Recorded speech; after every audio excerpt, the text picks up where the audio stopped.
días a todos. Gracias por vuestra asistencia y vamos a dar comienzo a esta primera mesa de esta mañana titulada Ciencia básica de la lesión y tecnología de los catéteres de ablación, y que seguro es una mesa interesante porque en esta carrera armamentística en el desarrollo tecnológico de la ablación con radiofrecuencia y la energía del frío, pues nos volvemos a hacer las preguntas que al principio de la terapia de la ablación nos hacíamos, ¿no? Volver a los conceptos biofísicos de la energía, de radiofrecuencia, de otro tipo de energías, y ver la influencia en el modelo experimental y en los pacientes con respecto al éxito de la ablación.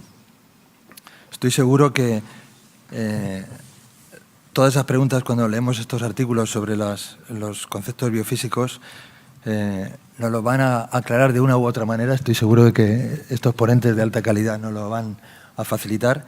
Y sin más, doy paso al doctor Guerra para que nos hable de la primera mesa, cambios en el paradigma de la lesión por radiofrecuencia, nada menos que del contacto a la alta potencia. Cuando quieras. Muy buenos días, Agustín. Muy buenos días a todos. Bueno, pues empiezo yo ritmo y, bueno, ya lo empecé hace un ratito. Y me toca hablar del contacto a la alta potencia. La alta potencia, ese tema que todos hablamos, que va viniendo, que es como la bola de nieve y que muchas veces no sabemos exactamente a qué nos estamos refiriendo. Bueno, estos son mis conflictos de intereses. Y cuando hablamos de alta potencia, ¿qué queremos de una lesión de radiofrecuencia? Todos vosotros, cuando estáis en el laboratorio y hacéis una lesión, aplicáis el pedal, ¿qué demonios queréis? Pues queréis que una lesión sea localizada y discreta. Queréis que sea lo suficientemente grande, pero de un tamaño predecible. Y queréis que sea fácil de realizar. Eso es lo que todos buscamos. Y que sea segura. Es decir, ¿qué es lo que no queremos? Pues no queremos que haya distorsión del tejido, es decir, que haya perforaciones, estenosis y que no haya trombos. Esto es nuestra vida, este es el día a día de nuestras lesiones y este es el día a día de cómo tratamos a nuestros pacientes. Y básicamente lo que queremos es que la lesión sea grande, pero oye, grande hasta un cierto punto, y queremos que sea segura, no tener complicaciones. Eso es lo que buscamos. Y hasta ahora, para buscar esto, jugábamos con 3 parámetros. Jugábamos con la potencia. Sabíamos que cuanto más potencia la lesión era más grande. Con el tiempo, cuanto más tiempo la lesión es más grande. Y contacto. Está claramente demostrado y todos lo sabíamos y no tenemos ninguna duda que cuanto más apretamos el catéter conseguimos lesiones más grandes. Pero ha venido un nuevo actor a esta película y es el high power. High power, short duration, porque lo que sí que parece es que high power y short duration van juntos. Y para entender el high power y short duration he de pasar muy rápidamente, y algunas de estas diapositivas ya las habéis visto en algunas de otras mis presentaciones, en la biofísica de la ablación, porque no entenderemos el high power sin entender un poco la biofísica de cómo funciona una ablación por radiofrecuencia. Una ablación por radiofrecuencia, nosotros lo que emitimos es electricidad. Electricidad de muy alta frecuencia. Electricidad a través de un catéter que pasa al tejido. Y cuando esa electricidad pasa al tejido, inicialmente interacciona con el tejido mediante un efecto físico que es lo que se llama un calentamiento resistivo. Existe una interacción de los electrones de nuestra electricidad con los electrones, con el tejido en sí, y produce calor. Calor local en ese. Pero esta descarga de calor, a través de esa cesión de calor de la interacción de los electrones, va mediada por una fórmula física que os pongo aquí, y que lo importante de esta fórmula y que hemos de recordar es este denominador. Fijaros que está dividido por la profundidad elevado a la 4ª potencia, pero en el denominador. ¿Eso qué significa? Pues como podéis ver en este gráfico, que existe una caída de esa interacción muy rápidamente con la profundidad, de forma que este calentamiento resistivo desaparece muy rápidamente y en una lesión de las que realizamos habitualmente ocupa 1 o 1,5 milímetros. Esta es la gráfica y esto es lo realmente importante. Derivado a la 4ª potencia de la profundidad, perdemos esa interacción resistiva muy rápidamente. Y a partir de esa interacción resistiva, ese calentamiento del tejido, tenemos otro efecto, que es el calentamiento conductivo. Es decir, tenemos un radiador, que es la parte que se ha calentado resistivamente, y a partir de ahí calentamos el resto del tejido como calienta el radiador de nuestra casa, nuestra habitación, transmitiendo calor, pero calor por conducción. También generamos un calor alrededor del catéter que se enfría con el flujo sanguíneo. Y producimos lesiones de estas características. Y destruimos el tejido de esta manera. Pero tenemos complicaciones, y dos complicaciones que hemos de tener en cuenta, los POPs y los coágulos. ¿Un POP cómo se forma?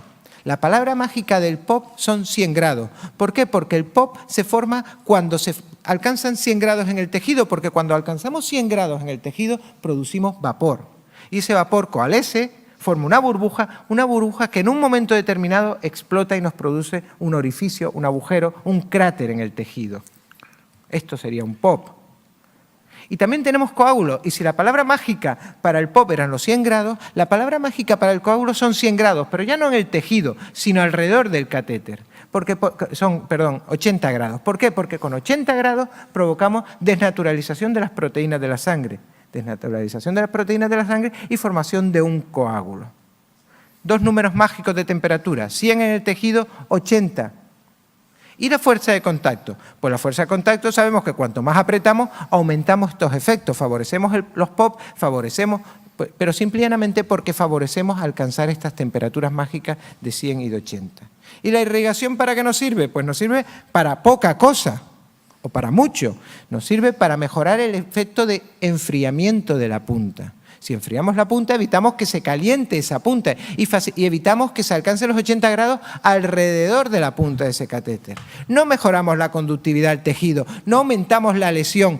La lesión se forma por la cantidad de energía que depositamos en el tejido. Y sabemos que el enfriamiento de cada tipo de catéter es diferente. ¿Por qué? Porque los orificios están distribuidos de forma diferente y el fluido que ponemos se distribuye alrededor del catéter de forma diferente. Y ahora venimos al High Power Short Duration. ¿De qué va esto del High Power Short Duration? Muy bien, es lo mismo. Transmitimos radiofrecuencia, corriente eléctrica a través de la punta del catéter que produce un calentamiento resistivo, pero con una salvedad. Y aplicamos la misma fórmula, también dividida por centímetros a la cuarta potencia. ¿Qué pasa? Que desplazamos la curva hacia la derecha. También esa curva se reduce con mucha velocidad, sigue esta curva exponencial negativa con mucha velocidad porque está dividido a la cuarta potencia de la profundidad. Pero empezamos, en vez de en 30 vatios, empezamos en 90 vatios o en 80 vatios, con lo cual está desplazado hacia la derecha, conseguimos profundizar un poco más en el tejido, pero fijaros como os pongo aquí en esta gráfica, que si antes llegábamos a un milímetro de profundidad, ahora llegamos a 2, 3 milímetros. Pero no más porque esa fórmula es la que manda este efecto. Y tenemos calor conductivo. No time, como diría la canción. No tenemos tiempo porque hacemos aplicaciones tan cortas que aunque a pesar de que nuestro radiador lo hemos puesto a máxima potencia, cuando vosotros tenéis el radiador de vuestra casa, por mucha temperatura que le ponéis, si lo encendemos y lo apagamos, no da tiempo a calentarse la habitación. Y este es el efecto con el que tenemos que jugar. Y producimos calor. Mucho calor alrededor del catéter y por tanto necesitamos utilizar catéteres que sean muy eficientes a la hora de enfriarse. Por tanto pasamos de dos situaciones diferentes. De la situación estándar de aplicación de radiofrecuencia en la que teníamos un efecto resistivo y sobre todo un efecto conductivo porque dábamos mucho tiempo a que ese calor en una zona muy local de 1 milímetro de profundidad se extienda hacia los alrededores, a las lesiones High Power Short Duration, en la que no damos tiempo a un efecto conductivo y sobre todo se produce lesión por efecto resistivo. Tenemos pocos artículos en la literatura, se trata de una tecnología muy nueva o una aproximación muy nueva que nos expliquen cómo funciona, pero los datos que tenemos en la literatura ya nos dan una visión bastante aproximada de qué es lo que va a pasar. Y esto es lo primero que va a pasar. Fijaros, este artículo, esto es una de las primeras aproximaciones del grupo de Burdeos, utilizan el catéter de Biosense, el Thermocool SF, y ya nos muestran una cosa, como podéis ver. Es una lesión, la que tenéis arriba de todo el panel, es una lesión estándar, 30 vatios, 30 segundos, 15, 20 gramos, y a medida que vamos bajando, vamos aumentando la cantidad de vatios y disminuyendo el tiempo. ¿Para qué disminuimos el tiempo? Para evitar complicaciones. Y fijaros que la lesión se va haciendo más chata. Tenemos más resistividad pero menos conducción y por lo tanto tenemos menos profundidad de la lesión. Y estos son datos publicados el año pasado. Y este probablemente es el artículo que vamos a usar de referencia de momento, hasta que no tengamos más datos, para ese High Power Short Duration del grupo del Mass General. Y en el que ha probado la tecnología. ¿Por qué? Porque esta tecnología nos va a llegar a través de un catéter muy especial de una casa comercial. Un catéter con un diseño peculiar. Es similar al Biosense Western. Es un catéter con un diseño similar al SF, pero el SF tenía 56 agujeritos y este tiene 66 agujeritos. Es un catéter que es todavía más eficiente enfriando la punta que el catéter SF, que ya sabemos que era un catéter muy eficiente enfriándose.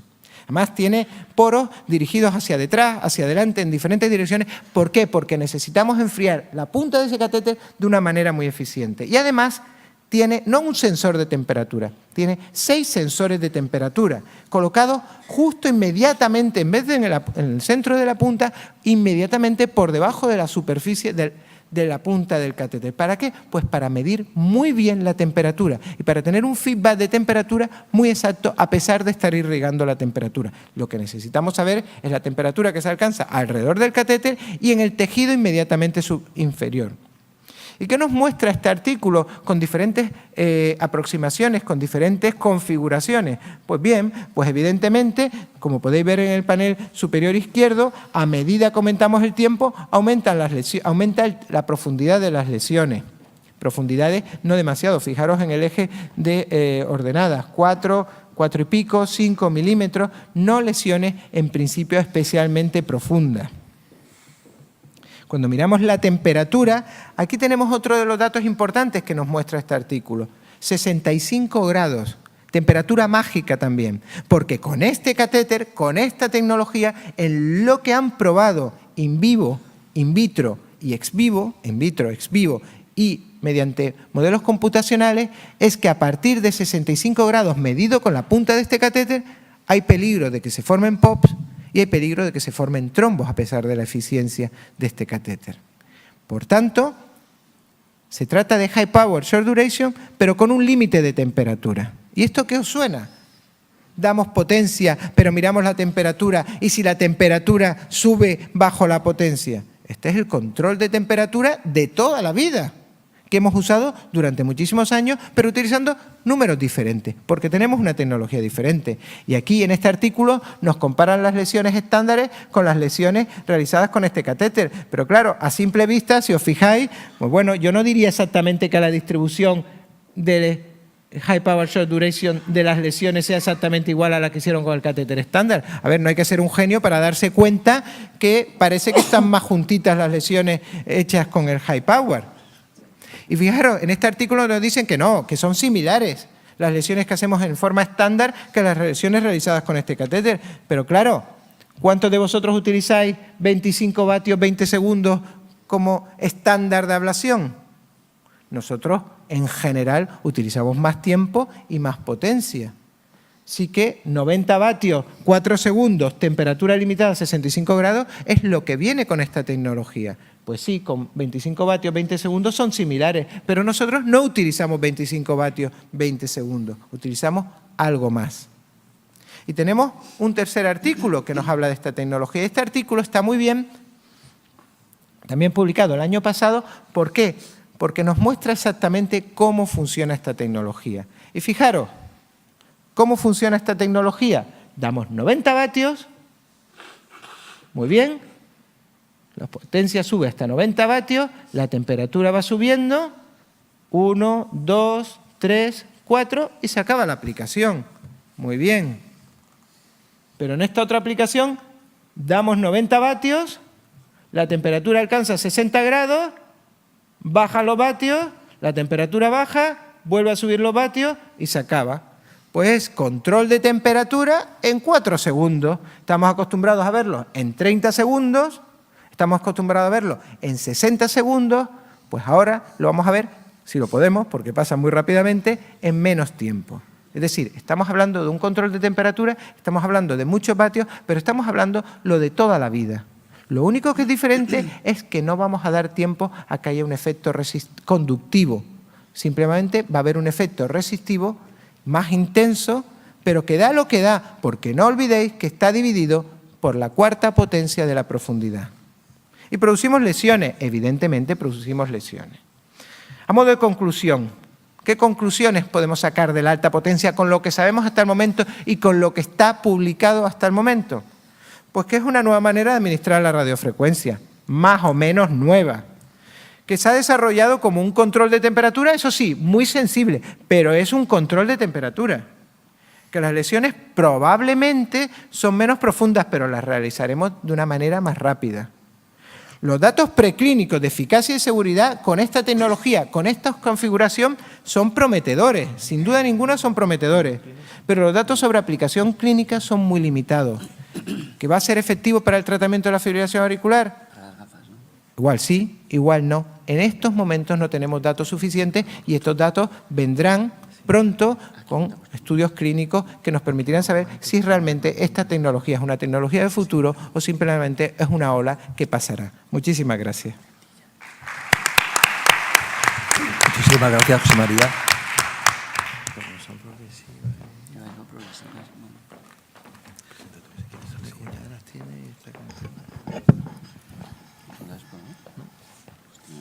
Muy bien. A continuación, el doctor Javier Jiménez Candil nos va a hablar de los principios de la lesión por congelación.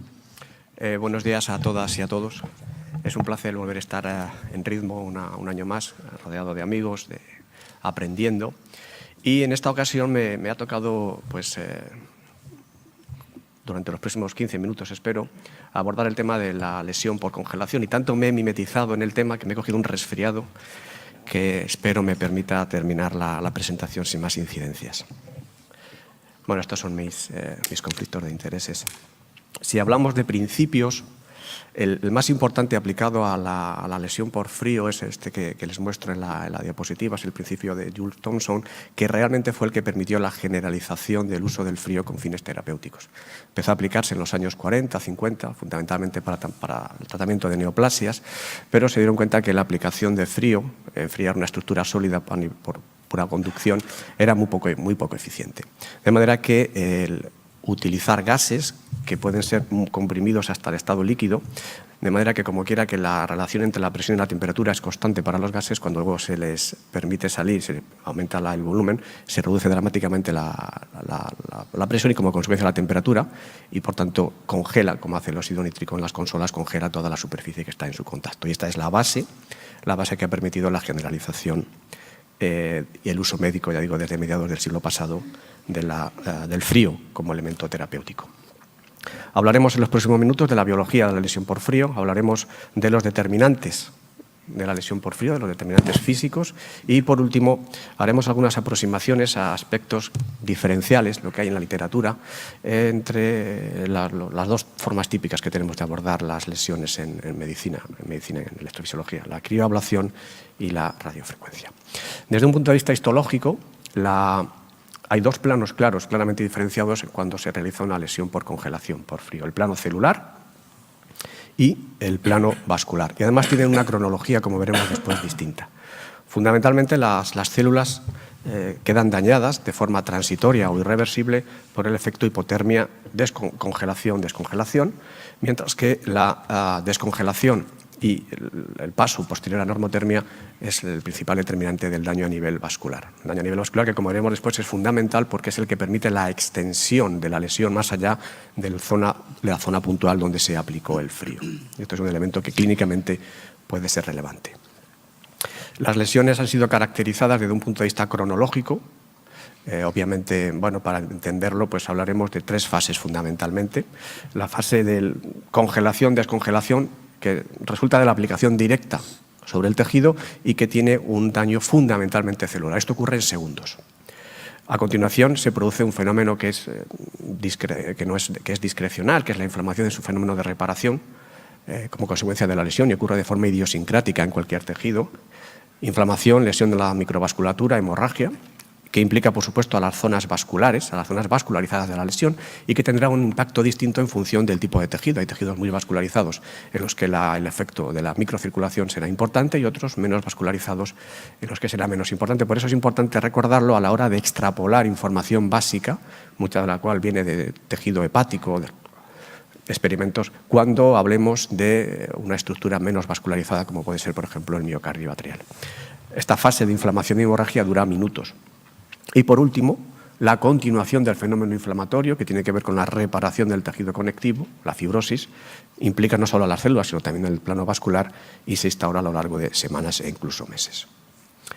Desde el punto de vista puramente biológico, la fase inicial, que ocurre cuando la temperatura baja en torno a los 15 grados, y vuelvo a hacer una acotación para luego tener claro a la hora de interpretar esto desde un punto de vista clínico o con la aplicabilidad clínica de nuestra tecnología. Estamos hablando de temperatura registrada en el tejido y que no es exactamente lo mismo que la temperatura que nos ofrecen las consolas o los catéteres en los que el termistor no está exactamente en la punta, sino que está localizado a una cierta distancia. Hasta 15 grados de temperatura tisular, lo que se produce fundamentalmente es una disfunción de los enzimas citosólicos de la célula, de manera que se altera el metabolismo energético, fundamentalmente las mitocondrias, se produce una intensa acidosis y a partir de ahí todo lo que requiera ATP para funcionar, las bombas de membrana, tanto a nivel celular como citoplasmático, dejan de funcionar. En consecuencia aumenta la viscosidad del citosol, pero estamos en una fase en la que si se normaliza la temperatura, la célula puede volver a ser viable. Si la temperatura sigue bajando hasta un dintel que podemos generar en torno a 45 o 50 grados, se empiezan a formar cristales de hielo y el cristal de hielo es el elemento central de la destrucción celular. Estos cristales de hielo se forman a principio en el espacio extracelular y lo que producen es una alteración del equilibrio osmótico intra-extracelular, de manera que sale líquido libre de la célula pierde además iones positivos, se acentúa la acidosis, se acentúa la disfunción metabólica y algunas células, algunos órganos de la célula como la mitocondria, que son especialmente sensibles a pequeños cambios osmóticos, quedan lesionados irreversiblemente. Cuando se produce el fenómeno de recalentamiento hasta los 0 grados, se vuelve a producir una alteración en el volumen de la célula por la rotura y la descongelación de los cristales que dañan definitivamente las membranas celulares. Es una fase de rotura de membranas celulares. Y una vez que hemos llegado a la temperatura 0 y de ahí hasta la temperatura corporal normal, en la fase de calentamiento tiene como principal elemento eferente la microcirculación de la zona expuesta y que rodea a la zona que ha sido congelada. Hay una respuesta hiperémica que sigue a la vasoconstricción inicial, que es una respuesta también idiosincrática al frío, de manera que se produce inflamación, se produce sudación, se produce hemorragia y lesión endotelial con la creación de trombos, pero fundamentalmente por hiperviscosidad. Y esto crea, obviamente, isquemia y acentúa la necrosis y permite la expansión de la lesión más allá del punto exacto de la aplicación del frío. Y si hablamos de histología comparada, pues esto es como queda más o menos, para resumir un poco, una lesión focal de radiofrecuencia y una lesión focal de congelación. Como veis, se sabe que la fibrosis es mucho más homogénea y está mejor delimitada en la lesión por crioablación, fundamentalmente porque el tejido conectivo, que es el que crea la arquitectura de los tejidos, es bastante más resistente al frío que al calor. De manera que la arquitectura queda mejor preservada. Esto, como veremos después, puede tener potenciales implicaciones cara a la preservación de estructuras vecinas que puedan ser de interés. Y por último, hay una mayor tendencia a la disrupción endotelial, por lo mismo, probablemente porque la capacidad de resistir del tejido conectivo al frío hace que proteja la zona endotelial y, en consecuencia, los fenómenos de destrucción endotelial y, como consecuencia de trombosis, tienden a ser menos frecuentes. Pero esto lo abordaremos después. ¿Cuáles son los determinantes físicos de la lesión por frío? Pues son los que les pongo aquí, son 5. Fundamentalmente 5 y siempre directamente proporcional. Es decir, la lesión por frío aumenta cuanto mayor es el contacto, cuanto más baja es la temperatura mínima que se alcanza en el tejido, cuanto mayor es la velocidad de enfriamiento y cuanto más tiempo de enfriamiento. Estas 4 primeras variables lo que hacen es que actúan directamente en la formación del cristal del hielo. Aumentan el tamaño y la densidad del cristal de hielo y producen daño celular directo. Y la quinta variable que les quería comentar es el número de ciclos de congelación y descongelación. Se ha visto, luego lo veremos, que cuantos más ciclos, más daño de la microcirculación y más se extiende la lesión más allá del punto de aplicación del frío. Si hablamos de umbral de lesión y umbral de necrosis, la ciencia básica lo ha caracterizado bastante bien y relativamente reciente. En un modelo porcino que os muestro, prácticamente el umbral de necrosis por aplicación de frío es el mismo en tejido auricular porcino y en tejido ventricular. Como ven, en torno a por debajo de 25 grados prácticamente no quedan células viables. Estamos hablando, por tanto, de una temperatura objetivo en el tejido que no es superponible a las temperaturas, insisto, que nos marcan los catéteres. Respecto al tiempo de enfriamiento, este es un estudio muy clásico de los años 60, publicado en Nature, en el que analizaron de forma muy minuciosa, en aplicaciones focales de frío en hígado de rata, las características de la lesión, definiendo diferentes parámetros en cuanto a número de aplicaciones, temperatura objetivo y tiempo de duración de las aplicaciones. Como ven en la gráfica de la izquierda, el tamaño de la lesión aumenta cuanto menor es la temperatura que se aplica. Aunque probablemente esto no tenga ningún sentido clínico, porque ya sabemos que las temperaturas que podemos alcanzar habitualmente son claramente lesivas y de forma irreversible. Y a la derecha, como ven, lo que ilustra dos comentarios que les quería hacer al respecto de la duración de la aplicación y del número de ciclos para conseguir una lesión más extensa. Como ven, hasta prácticamente los 4 o 5 minutos, conforme aumenta la duración de la aplicación, aumenta el tamaño de la lesión, pero la curva se aplana a partir de los 5 minutos, de manera que ya incrementos adicionales en la duración no van seguidos de incrementos en el tamaño de la lesión. Y también, como ven en esa aplicación, en esa diapositiva, en la parte derecha, claramente el tamaño de la lesión se duplica en la segunda aplicación respecto a la primera. Hay un elemento de daño adicional, probablemente por afectación de la microcirculación. Respecto al tamaño de la lesión, hay ciencia que lo ha evaluado, que lo ha comparado con las lesiones focales de radiofrecuencia. Esto es muy difícil de interpretar a veces porque, lógicamente, identificar parámetros de lesión con radiofrecuencia y con frío, pues hay que estar muy seguro de que realmente estamos hablando de lo mismo, de la misma capacidad lesiva, pero en general la literatura está bastante de acuerdo en que no hay gran diferencia en profundidad, de la lesión por radiofrecuencia focal y por crioablación focal, y que en general tanto el área como el volumen de la lesión tienden a ser menores en las lesiones por crioablación.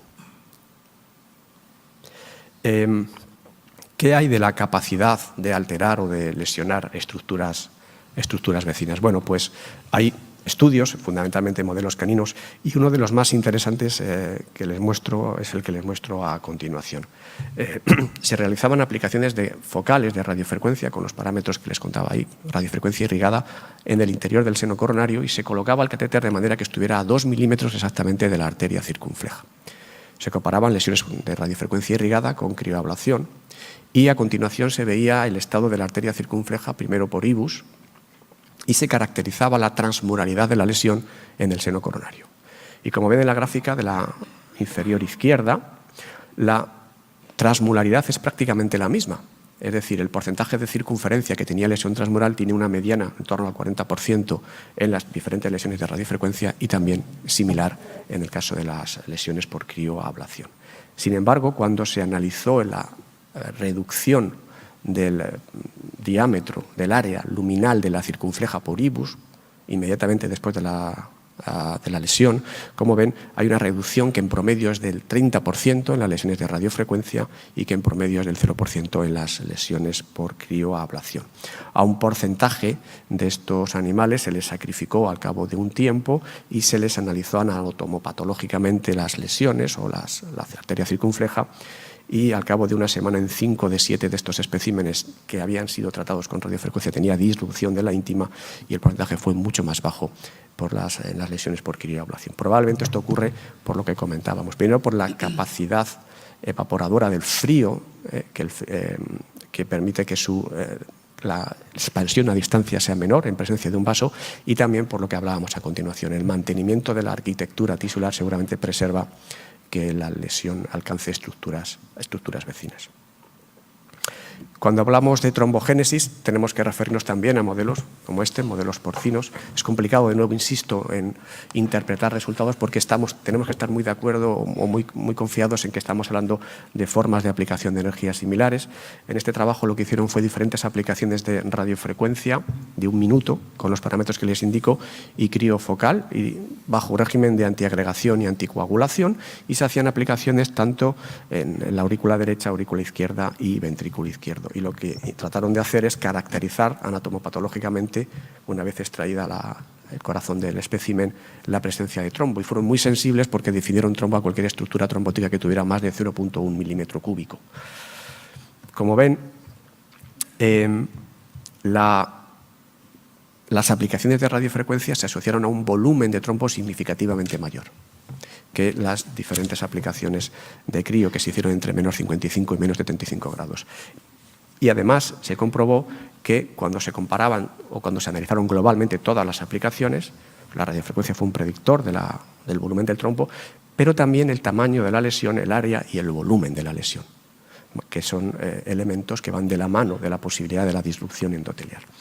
Cuando se analizaron por separado las lesiones por crioablación y las de radiofrecuencia, en el caso de las lesiones por crioablación pareció que no había una asociación en el volumen del trombo con la cantidad de tejido lesionado. Eso fue lo que apareció en el análisis multivariante. Pero, sin embargo, si ven la gráfica de la derecha, lo cierto es que sí que hubo más trombo en los catéteres cuando las lesiones se realizaron con catéter de 9 frente a 7 French.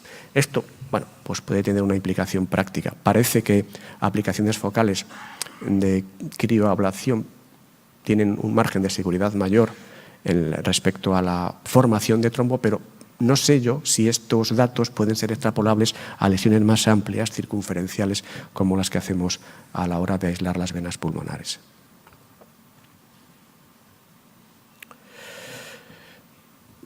Bueno, pues para concluir, los mensajes fundamentales que les quería transmitir en estos últimos 15 minutos es que está bastante bien caracterizada la biología y los determinantes de la lesión por congelación. Hay ciencia básica desde hace muchos años. Lo que pasa es que a veces es difícil extrapolar a la tecnología actual con diferentes parámetros físicos utilizados. Y sobre todo porque no estamos hablando a veces de lo mismo. No estamos hablando de temperatura tisular, sino más bien de inferencia de temperatura tisular. Y que las diferencias histopatológicas que existen en las lesiones por congelación, fundamentalmente focales, porque a eso se ha dirigido hasta ahora la ciencia básica respecto a radiofrecuencia, pues pueden tener un potencial interés clínico que quizá merezca la pena discutir. Muchas gracias.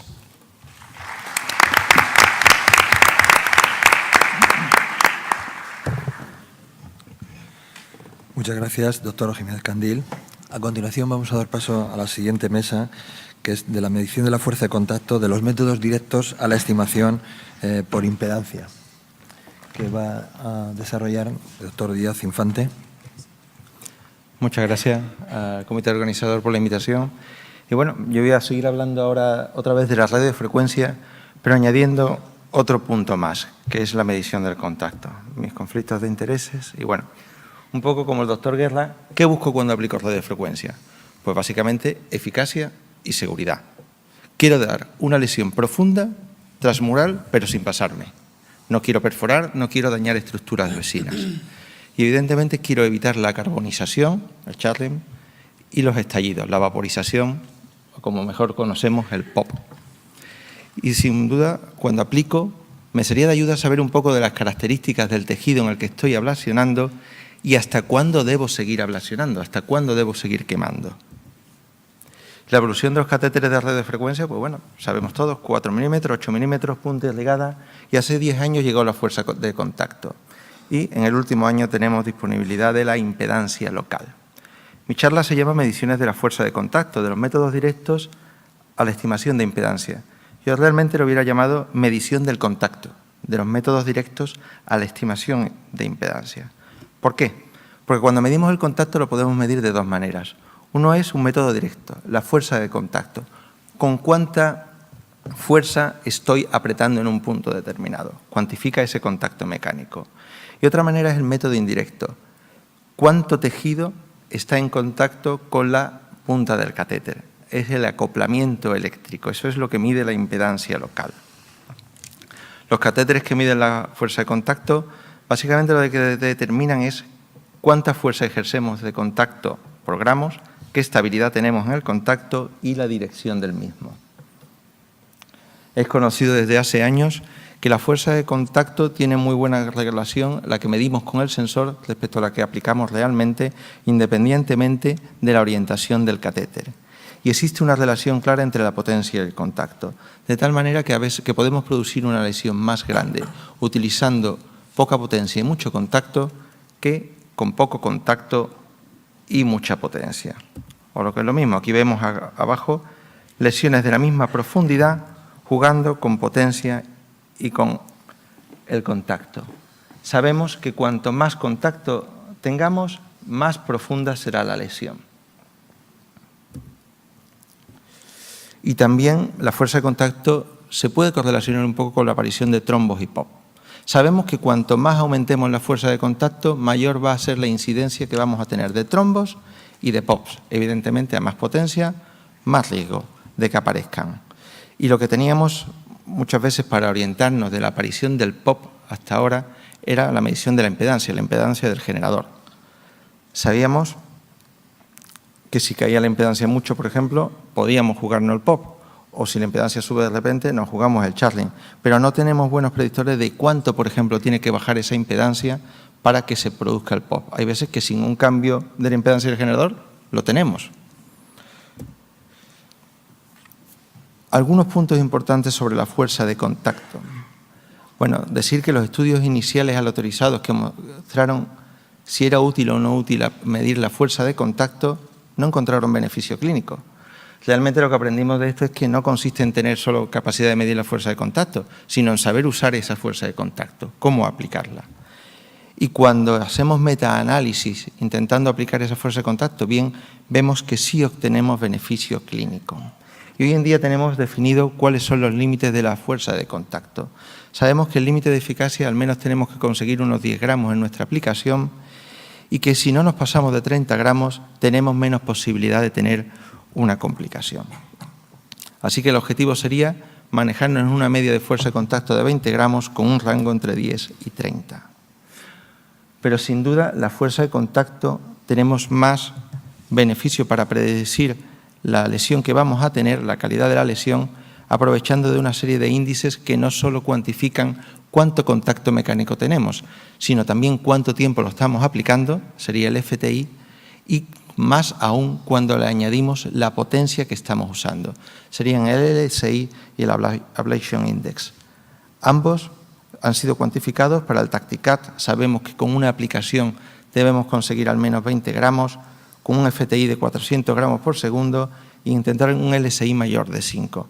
Todo esto está hecho en aislamiento de las venas pulmonares, que es donde más está visto la efectividad.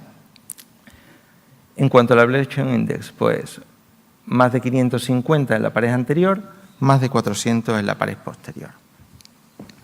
Pero me voy a centrar ahora más en lo nuevo, en lo que ha surgido en el último año, y es la medida de la impedancia local. Antes lo único que teníamos era la impedancia del generador, que realmente lo que medimos es una suma de la impedancia del tejido, la impedancia de la sangre y la impedancia del resto del cuerpo. ¿Qué es la impedancia local? Pues bueno, ya sabéis, en la naturaleza la medida de la impedancia local ya tenía una aplicabilidad.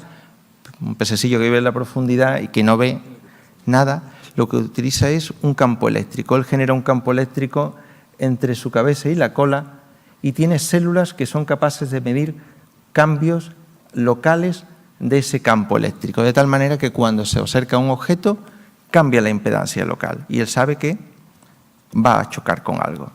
Pues eso es lo que hace la tecnología DirectSense. Lo que hace es que en un catéter tetrapolar de ablación genera un campo eléctrico continuo entre la punta y el cuarto polo. Y ahora es capaz de medir el campo eléctrico local que se genera entre el mini electrodo y el anillo 2. Cuando el catéter se acerca al tejido, cambia ese campo eléctrico, cambia la impedancia de ese punto y lo podemos cuantificar. Así que lo que podemos medir ahora es el acoplamiento que existe entre el catéter y el miocardio. Cuánta superficie del catéter está en contacto con el tejido. Y eso es importante porque de él va a determinar el calentamiento resistivo del tejido. Sabemos que a mayor resistividad del tejido, mayor será la entrega de energía y el calentamiento resistivo que conseguiremos. Y esa carga resistiva dependerá de la superficie de tejido en contacto. La impedancia local nos orienta a eso, a qué acoplamiento existe entre el catéter y el tejido desde el punto de vista eléctrico. Por otro lado, cuando aplicamos radiofrecuencia damos calor aumenta la movilidad de los electrones y, por lo tanto, disminuye la resistividad del miocardio y baja la impedancia local del tejido en ese momento. ¿Cómo es la impedancia local de un tejido? Pues tenemos ya estudios en animales, esto era un estudio en cerdo, y vemos cómo es claramente distinta la impedancia de la sangre a la impedancia del tejido. Eso pasa tanto en la impedancia del generador como en la impedancia local, pero la diferencia es el doble cuando medimos la impedancia local. Y la impedancia local vemos que a medida que nos acercamos al tejido, aumenta esa impedancia local y es independiente del grado de la orientación del catéter con el tejido. Y cada tejido tiene más o menos un rango de impedancias normales, de tal manera que las venas tienen impedancias locales muy altas, generalmente por encima de 200, el miocardio sano se suele mover entre 140 y 160, la sangre entre 80, 90, 100, un miocardio enfermo fibrótico está entre 100, 120 y un miocardio con una escara, un tejido muerto, puede tener una impedancia de 80 a 100. Así que podemos tener una especie de caracterización tisular, que muestra una imagen al principio del procedimiento. Aquí tenemos un catéter en sangre, vemos que tiene una impedancia de 93 ohmios. Aquí tenemos un catéter apoyando en tejido sano, tiene una impedancia de 120. Y si nos apoyamos en un tejido con un bajo voltaje, vemos que la impedancia baja a 110. Y esto es reproducible en función del punto en el que toquemos. Por ejemplo, aquí, después de haber hecho la línea de ablación, si vamos tocando con el catéter en la línea que hemos realizado, vamos viendo cómo esa impedancia ha bajado a 90. Antes era 110 y ahora ha bajado a 90, 95. Así que incluso podemos ir haciendo una caracterización de ese tejido que hemos quemado y ver si hay alguna zona que ha quedado con una impedancia local mayor y que en teoría habría que reaplicar. ¿Qué relación existe entre la impedancia local y la fuerza de contacto? Pues sabemos que a medida que aumentamos la fuerza de contacto mecánica, aumenta la impedancia local. De tal manera que un contacto malo de 5 gramos tiene una impedancia generalmente de en torno a 100. Un contacto medio de 15 gramos tiene una impedancia local en torno a 120. Y un buen contacto de 30 gramos tiene una impedancia local de 140. Pero aquí hay un problema, hay un plató en la impedancia local. Por mucho que aumentemos la fuerza de contacto a partir de este punto, ya no aumenta más la impedancia local. Así que no siempre hay esa relación directa. Y, por ejemplo, una impedancia local podría no detectar una fuerza de contacto excesiva. Podemos estar empujando demasiado y ya no vamos a verlo en que aumente la impedancia local. Hay otras veces que podemos tener un muy buen acoplamiento eléctrico y, sin embargo, no tengamos un buen contacto, una buena fuerza de contacto, una buena fuerza ejercida. Porque, por ejemplo, el tejido esté metido en una trabécula, pero eso no significa que no vayamos a tener una buena lesión, porque el calentamiento resistivo será importante. Y también, teóricamente, podríamos tener un buen contacto mecánico lateral, pero la punta del catéter no tener un buen acoplamiento con el tejido. ¿Qué pasa cuando aplicamos el calor con la impedancia? Bueno, ya sabemos que la impedancia del generador va cayendo, pero la variación generalmente es pequeña, baja poco y no hay mucha diferencia entre aplicar con 30 vatios o 50 vatios. Sin embargo, aquí vemos en azul cómo baja la impedancia local. Vemos que el descenso de la impedancia local es muy rápido y es muy importante, y es mayor cuanta mayor potencia entreguemos. Una vez que termina la aplicación, sube un poco esa impedancia local del tejido.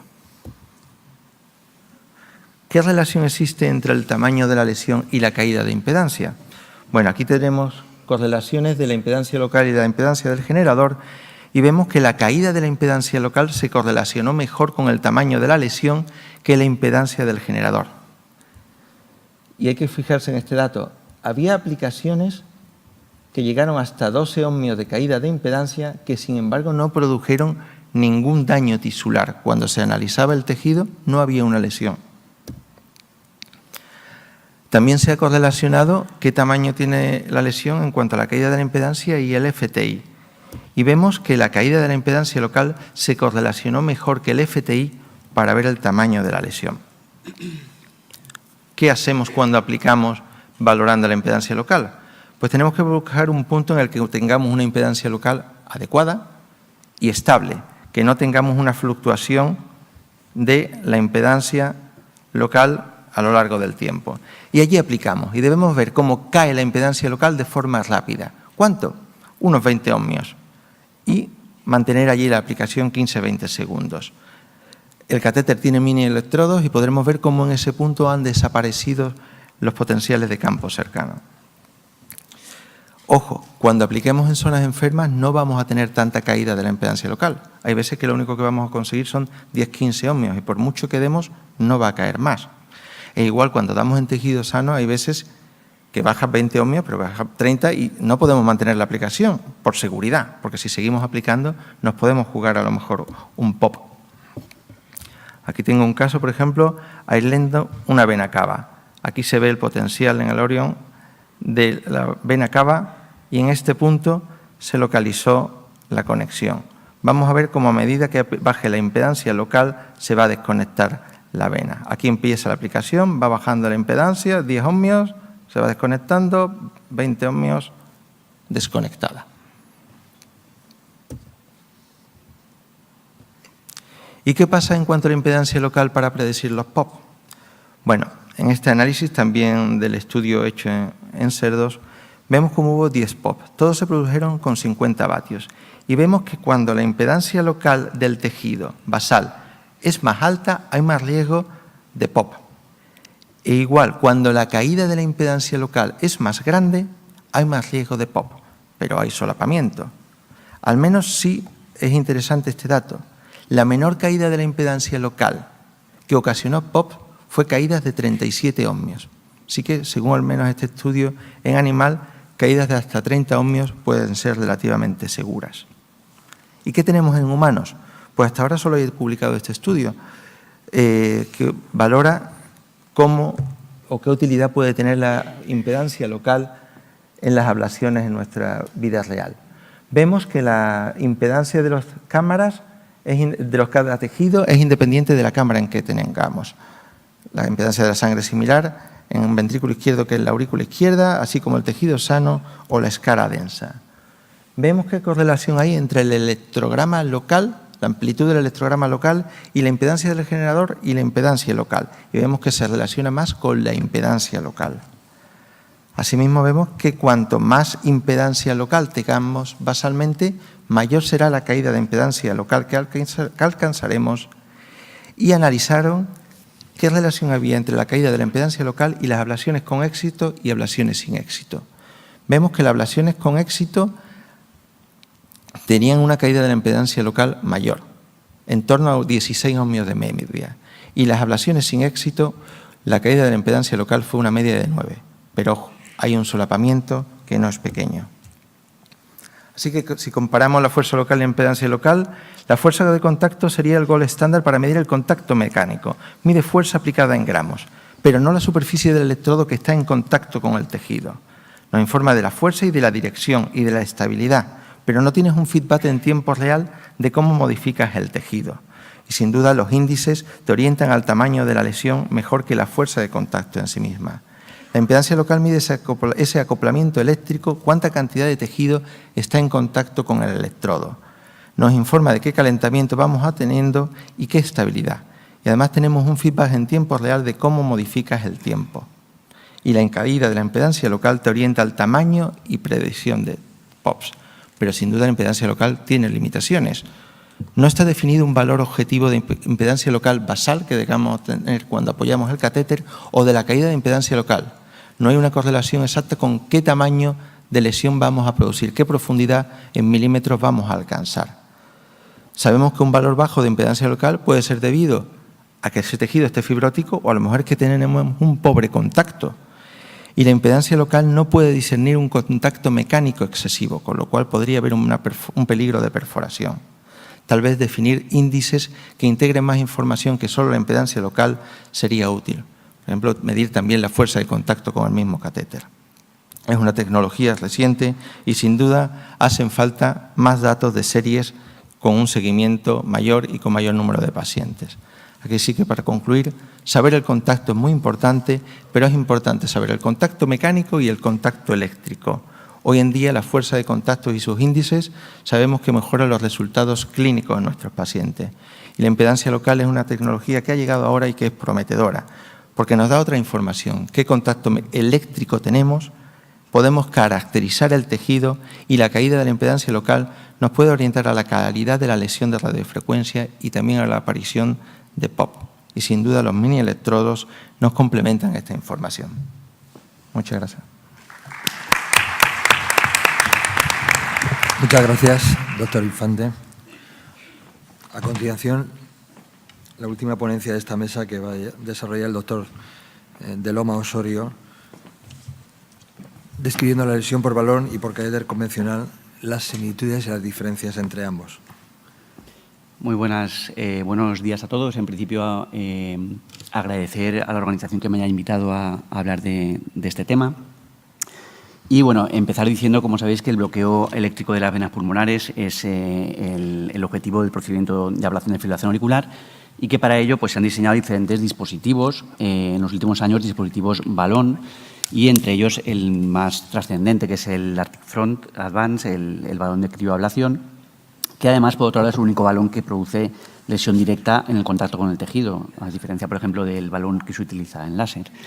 Los resultados clínicos de estos dispositivos han sido similares, pero se sabe que en los pacientes que recurren, en la mayoría de ellos hay uno o más gaps, por lo menos en una de las venas pulmonares.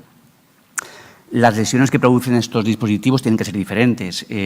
Aunque ello no lleve a una trascendencia clínica, deben ser diferentes basado en dos aspectos. En primer lugar, a que aplican una energía diferente, es un tipo de energía diferente, y por otro lado, la forma de aplicación de la energía es también diferente, la forma en la que la aplicamos.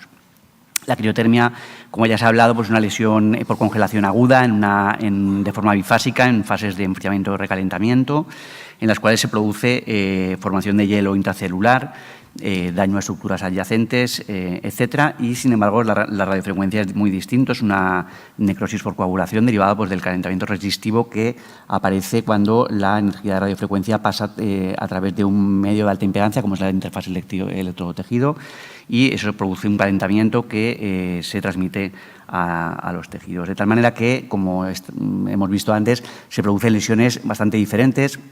La lesión por criotermia tiende a ser una lesión mejor definida, con menos fenómenos complicativos en superficie, formación de trombos, disrupción endotelial, bueno, y que eso se ha relacionado con determinados beneficios clínicos. Pero uno de los aspectos más importantes, como he dicho, es la forma en la que se aplica la energía. Con el catéter balón, uno de los aspectos más importantes es que es un dispositivo al cual se aplica una fuerza. Esta fuerza se transmite al balón y el balón deforma de alguna forma la anatomía, la distorsiona y permite que se pueda acercar a estructuras cercanas, como el nervio frénico, por ejemplo, que es un posible blanco de efecto de daño durante la ablación con cualquier dispositivo balón. Y eso hace pues, que se produzca una lesión, entendemos una lesión ancha, difusa, bien definida, alrededor de todo el ostión de la vena pulmonar, pero que viene también muy condicionado por la correcta alineación entre el eje mayor del balón y el eje mayor de la vena. En la situación ideal en la que estos dos ejes están alineados, la lesión es fácil de producir, pero si tenemos una desalineación de estos dos ejes, puede pasar que al hacer la fuerza, pues pequeñas zonas de la vena no queden abiertas, queden pequeños leaks en esta zona, o como el balón además no lesiona en toda su superficie, sino que es únicamente la superficie polar del balón, pues puede ser también que haya venas que queden fuera, segmentos que queden fuera del alcance de esa superficie lesiva y por lo tanto lo esperable es que se formen gaps anchos, en bajo número y en zonas geográficas de la lesión. En cambio, en radiofrecuencia las lesiones son diferentes, son lesiones punto a punto, independientes, cada una de ellas definidas por diferentes índices de calidad, como pueden ser bueno, pues, caída de impedancia basados en la fuerza de contacto, ablation index, etcétera. Cada uno de estos puntos tiene sus propias características, digamos, y por lo tanto, con el tiempo pues, van a madurar de forma diferente y es lógico pensar que se produzcan gaps de forma más heterogénea, más pequeños y en un mayor número y una mayor distribución a lo largo de la lesión. Esto es lo teórico, ¿no? lo que pensamos que debería de ocurrir. ¿Ocurre en realidad esto? Bueno, pues en preparaciones experimentales, en este caso de corazón de perro, podemos ver cómo tanto en agudo como en crónico, estos gaps producidos por el criobalón efectivamente son gaps anchos, escasos en número, anchos y probablemente en relación a estas zonas en las cuales el balón no capta bien, no contacta bien con el tejido, o en zonas también anteriores en las cuales parte de la superficie lesiva del balón no ha cogido el ostium de la vena pulmonar.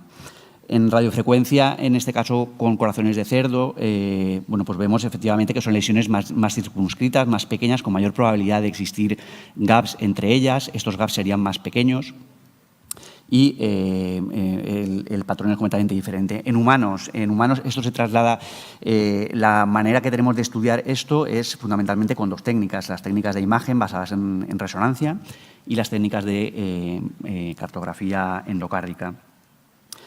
En la línea del estudio de la resonancia con raíz tardío-gadolinio, que ha sido una técnica controvertida para valorar este tipo de lesiones, pues el Clínico de Barcelona es un grupo potente, ha publicado bastante sobre el tema.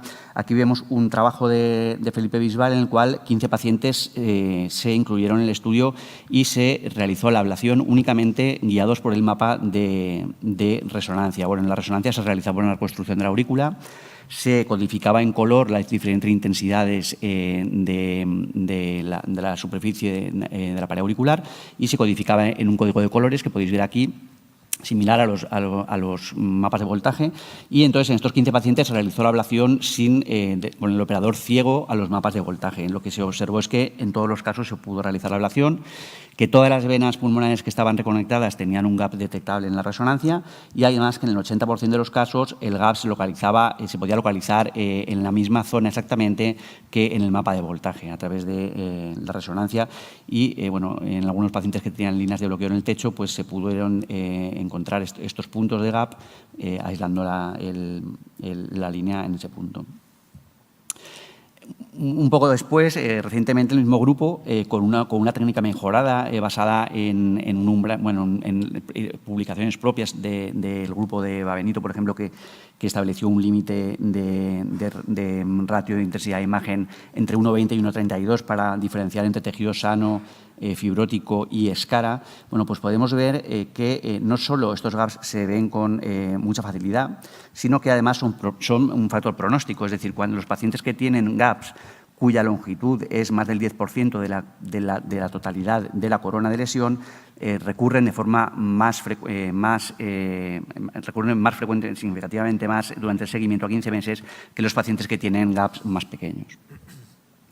El único estudio que he encontrado que compara las lesiones por radiofrecuencia y catéter es este estudio reciente también, en el cual bueno, pues, se estudian con resonancias 1,5 teslas, pacientes con crioablación y radiofrecuencia, y lo que nos muestra es que efectivamente, como habíamos visto y supuesto, las lesiones por crioablación son lesiones más anchas, especialmente en algunos segmentos, con respecto, si lo comparamos a las lesiones, a las coronas que se producen con radiofrecuencia, y que los gaps, cuando ocurren, son más frecuentes, más pequeños y más frecuentes en los pacientes que se han tratado con radiofrecuencia.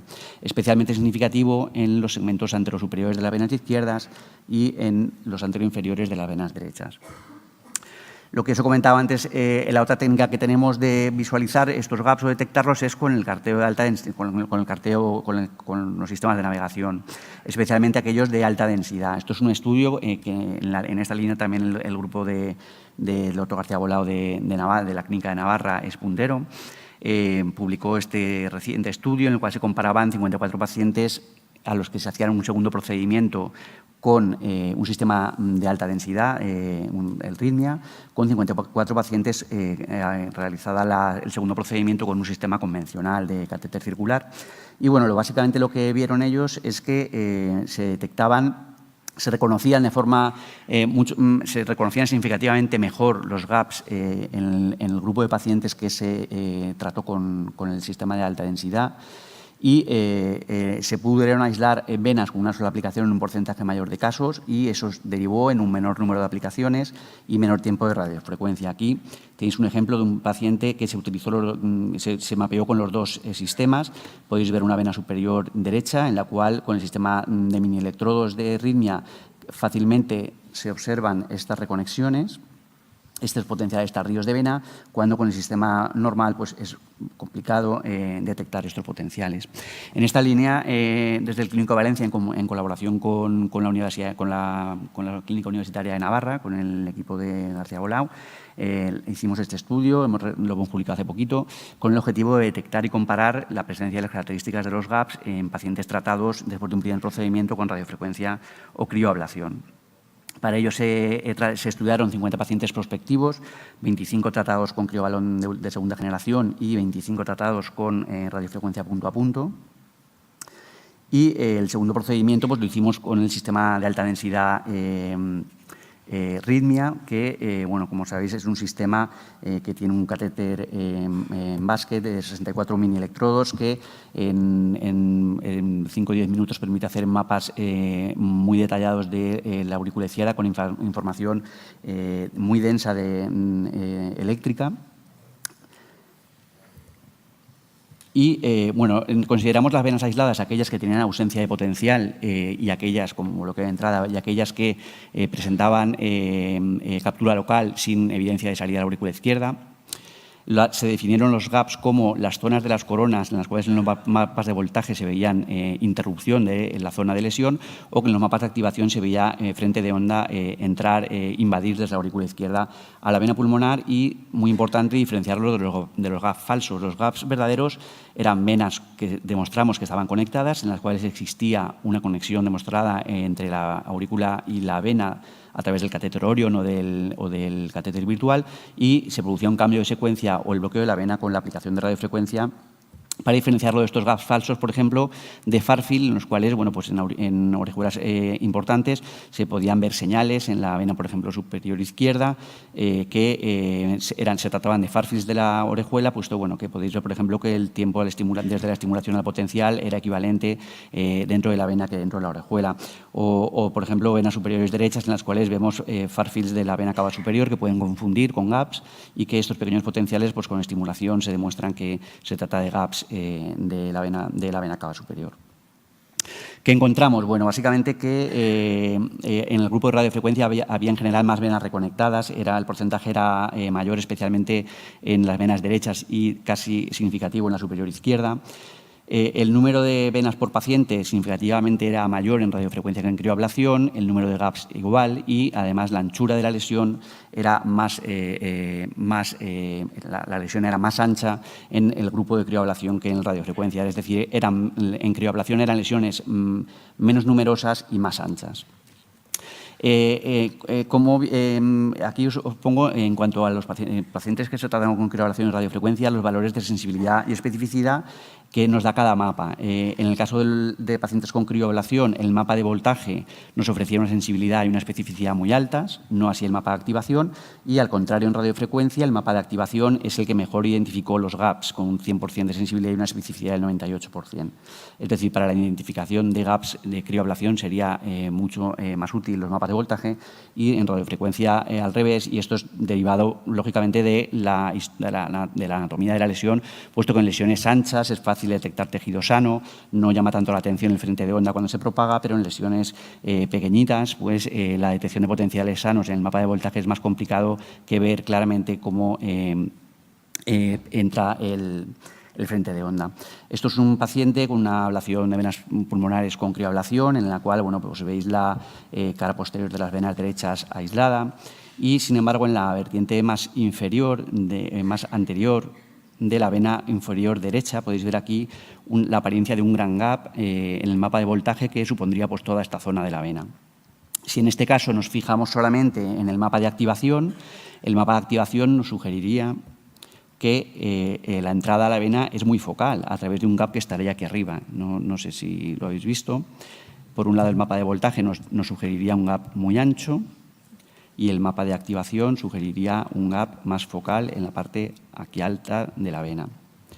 El estudio con el catéter virtual pues, nos reveló la existencia de potenciales de gap en toda la zona ancha de la inserción de la vena. Y, de hecho, hasta que no hicimos toda la corona de lesión alrededor de la vena, no conseguimos bloquearla. Es decir, el mapa de voltaje, en este caso, nos aportaba una información bastante más fidedigna. En este mismo paciente, si podéis ver el mapa de voltaje, sugiere una vena inferior izquierda aislada, pero, sin embargo, si hacemos caso al mapa de activación, que lo tenéis aquí a la derecha, podéis ver cómo aparece un gap, un aparente gap focal que entra a la vena inferior derecha desde la estimulación en el seno coronario distal. Se ve claramente esa imagen de entrada focal. Sin embargo, en este caso la vena estaba aislada. Aquí podéis ver cómo, estimulando desde el interior de la vena, se veía la captura local y se trataba de una vena aislada. En este segundo caso de crioablación, por ejemplo, el mapa de voltaje sugería la existencia de un gap ancho en la vertiente anterior de las venas izquierdas, esto sería la orejuela, pero una vez más, si nos guiamos por el mapa de activación, este sugiere una activación focal en este punto. Estaría a este nivel, donde parece que la actividad entra al interior de la vena. Con el catéter virtual rastreamos toda la zona y encontramos potenciales compatibles con GAP en toda la zona que sugiere el mapa de voltaje y, de hecho, hasta que no realizamos toda la línea de ablación uniendo estas dos venas, no conseguimos tampoco el bloqueo de la vena. Por lo tanto, era más real la información aportada por el mapa de voltaje. Aquí está la captura local, sin salida a la aurícula. Lo que pasa es que está viendo extrasistoles al mismo tiempo que vienen de otro sitio. Y, por último, un caso de radiofrecuencia en el cual es lo contrario. El mapa de voltaje nos sugeriría un gap muy ancho. Por ejemplo, esto es la vena superior izquierda, con dos ramas, nos sugeriría un gap muy ancho y, sin embargo, el mapa de activación nos sugeriría la entrada focal a este nivel, en la cual hay una entrada sugeriría, como digo, un gap focal que coincide con, en el catéter virtual, un electrograma claro de gap y, en este caso, sí que se trataba de un gap focal, como sugería el mapa de activación, y la vena pudo aislarse con una única aplicación. Por tanto, concluiría que las lesiones producidas por estos dos dispositivos son diferentes, probablemente en relación a la diferente energía y, sobre todo, a la forma en la que lo aplican. Estas diferencias se pueden detectar tanto con técnicas de resonancia como con sistemas de alta definición de mapeo electroanatómico. Y la información útil de estos estudios pues pueden aportar a lo mejor información a la hora de la mejor manera de interpretar los mapas, por ejemplo, en los segundos procedimientos. En nuestra experiencia, los gaps después de la crio son más anchos, menos numerosos y se detectan mejor con mapas de voltaje, mientras que tras radiofrecuencias son múltiples, estrechos y mejor se observan en mapas de activación. Sin embargo, ambos son complementarios. El catéter virtual puede resolver discordancias y la información derivada de estos procedimientos de REDU puede ser valiosa para mejorar la técnica de ablación de fibrilación auricular.